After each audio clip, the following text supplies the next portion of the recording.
Israel রাষ্ট্র যে ধ্বংস হবে, তার যে পতন অনিবার্য, সে কথা সকলেই জানে। কিন্তু তাই বলে ইসরায়েলের পতন যে 2026 সালেই ঘনিয়ে আসবে, তার মৃত্যু ঘন্টা বেজে যাবে, সেটা কেউ কিন্তু ঘুণাক্ষরেও টের পায়নি। 2026-এর গোড়াতেই আমেরিকা এবং ইসরায়েল যখন মিলিতভাবে ইরানের উপরে হামলা করেছিল, তখনও কেউ টের পায়নি যে ডোনাল্ড ট্রাম্পের সঙ্গে বেঞ্জামিন নেতানিয়াহুর ঝগড়া হতে পারে, তারা একে অপরকে গাল বন্ধ করতে পারে। কিন্তু আজ 2026 সালের জুন মাসে এসে 1 জুন থেকে আমরা দেখেছি ডোনাল্ড ট্রাম্প এবং বেঞ্জামিন নেতানিয়াহুর মধ্যে সাপে নেউলের সম্পর্ক তৈরি হয়েছে।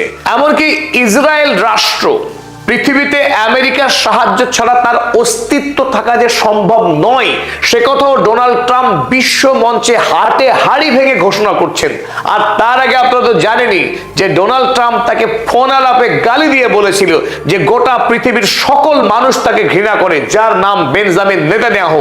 এমনকি ইসরায়েল রাষ্ট্রকেই বিশ্ব ঘৃণা করে। পাশাপাশি আরো এক ধাপ এগিয়ে ডোনাল্ড ট্রাম্প একথাও বললেন যে লেবাননে এই ইসরায়েল রাষ্ট্র দীর্ঘদিন ধরে গণহত্যা চালাচ্ছে, এই গণহত্যাকে কোনোভাবেই মেনে নেওয়া যায় না।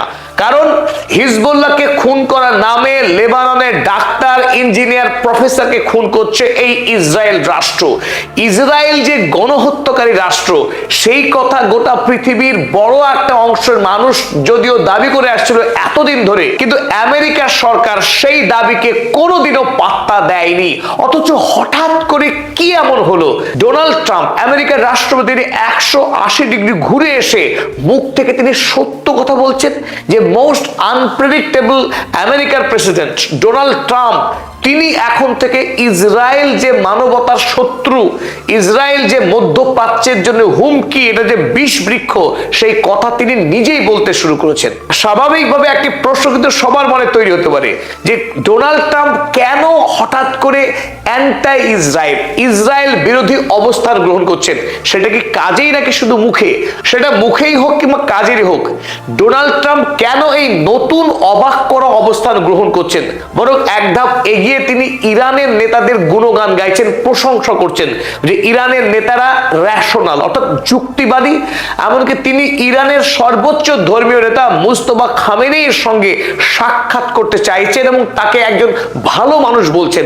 অপরদিকে বেঞ্জামিন নেতানিয়াহুকে বলছেন টাফ গাই, ডিফিকাল্ট গাই, ইররেসপন্সিবল, আনগ্রেটফুল, একাধিক শব্দ, অকৃতজ্ঞ, দায়িত্ব জ্ঞানহীন, এমনকি হত্যাকারী, এই সব কথা বলছেন ডোনাল্ড ট্রাম্প।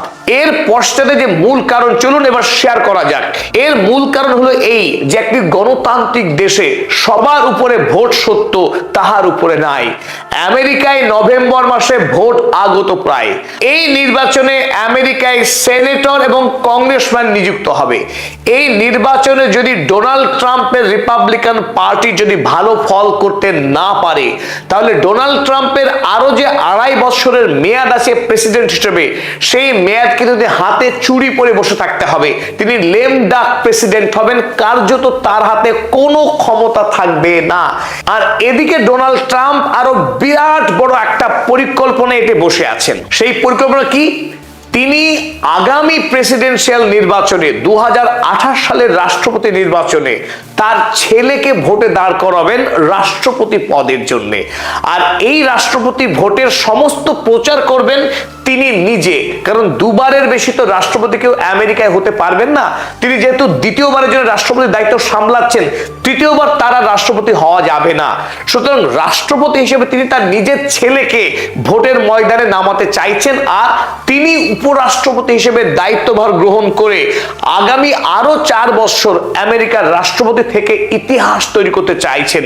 একদিকে রাশিয়ায় ভ্লাদিমির পুতিন এবং চীনের শি জিনপিং, তারা বৎসরের পর বৎসর রাষ্ট্রপ্রধান থাকছেন, আর আমেরিকার বেলায় ডোনাল্ড ট্রাম্পকে বিদায় নিতে হবে, এ তিনি মানবেন না।